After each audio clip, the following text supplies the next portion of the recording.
All right, so back on this suitcase here today. Tried putting half of this zipper in, I believe. Did the other half. Worked out rather well. Or at the very least, it's in one piece now. So the next step is to get it on here. I'm probably not going to be the one doing that. In fact, I'm definitely not going to be the one doing that. I'll fit it to it, but I'm not going to be attaching it. As it turns out, it's a much more difficult task than one would imagine.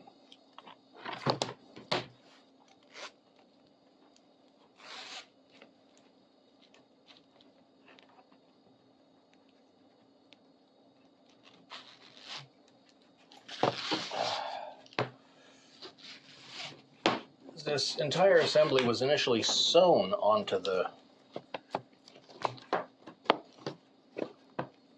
suitcase with what appears to be called a Class 7 machine.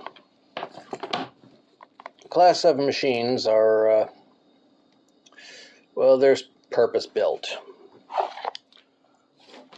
They're made specifically, let's see, the one historic use I know of them is building the heavy canvas skins to put on biplanes and Hawker Hurricanes in World War II. Jaguar used them for doing car upholstery after that, which is why the old Jaguars had such heavy-duty upholstery.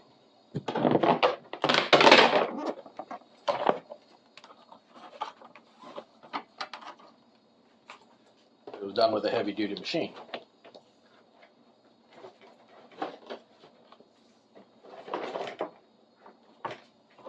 But, they're made for making baseball gloves and stuff. I've owned a couple of them before, and they're not fun to play with. They're scary as hell. Imagine a sewing machine, like this commercial machine I got here. This one and the Serger, they got a 1/3 horsepower. One of them I had at one point, which was specifically for making jeans, a D-series Singer, had a 1/2 horsepower, which that's pretty frickin' powerful. But a Class 7 Singer K-series was actually produced with a 3/4 horsepower motor. That's a bit of overkill, if you ask me. I know nobody's asking me, but that's my opinion. The needle was as thick around as coat hanger wire, and it would sew through plywood. And as you can see, it sewed through this plastic no problem at all.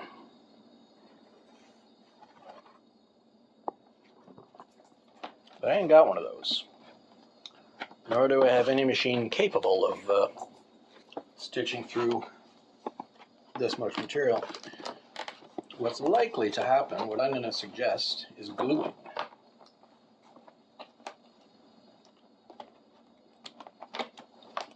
Which would make life infinitely easier for whoever it is that ends up doing this. That's not me.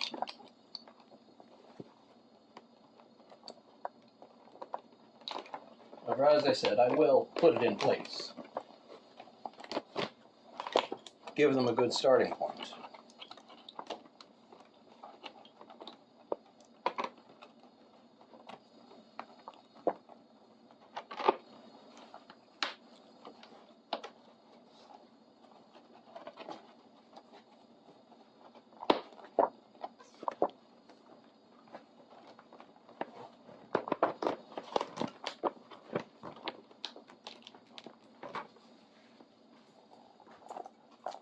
Not an easy task, but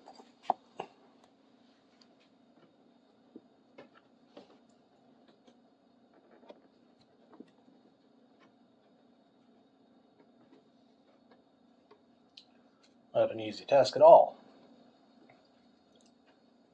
What is the job I have?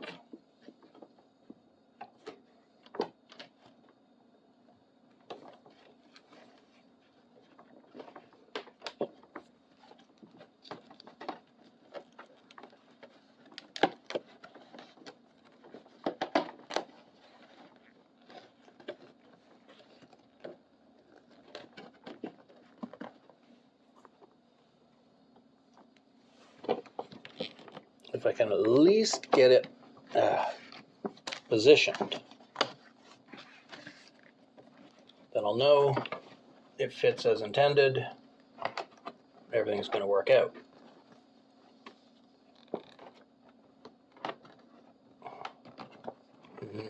The customer just has to find somebody who has the glue and the space, and can make a mess without worrying too much about it, which I don't have that. I have to worry about the mess I make.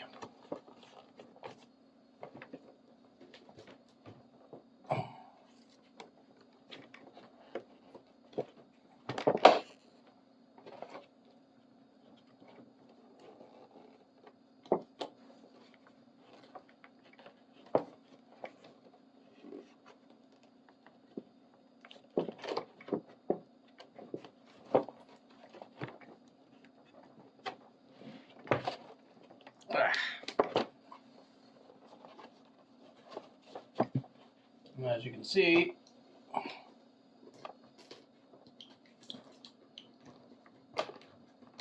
there's little means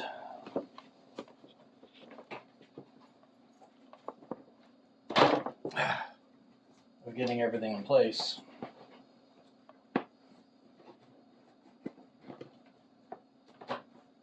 When it's open, and even less when it's closed. So it has to be stretched into position. But this is as far as we can get, which ain't that far. I know there's enough motion in it to be able to stretch it into place. It does have the necessary length, but I can't complete it. So, that's as far as this job goes. I'm going to contact the customer and let them know this is as far as it gets. If that means I don't get paid for the job, that's fine. I have no problem with that. I couldn't complete the job. So take this as a lesson. Before you start any job, make sure you know what you're getting into. That fucking hurt. Make sure you know what you're getting into. You know the potential pitfalls of the job and how far along you can go. If I had known I needed a Class 7 to do this, I wouldn't have done it. I wouldn't have taken the job on. As it stands now,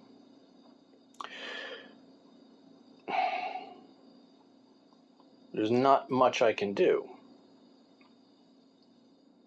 If I wanted to make it fit easier and wasn't too worried about the eventual outcome, I could cut it right here, separate it so I didn't need to stretch it so much. That way it'd all peel in place. But I don't want to do that. Even here you can see the old stitch row, the holes there, how far apart they are and how big those holes are from the needle. That's from the Class 7. This is what I've got. That's the longest stitch I can make. Big difference. So, with that, I will let you go back to your day. Talk to you next time.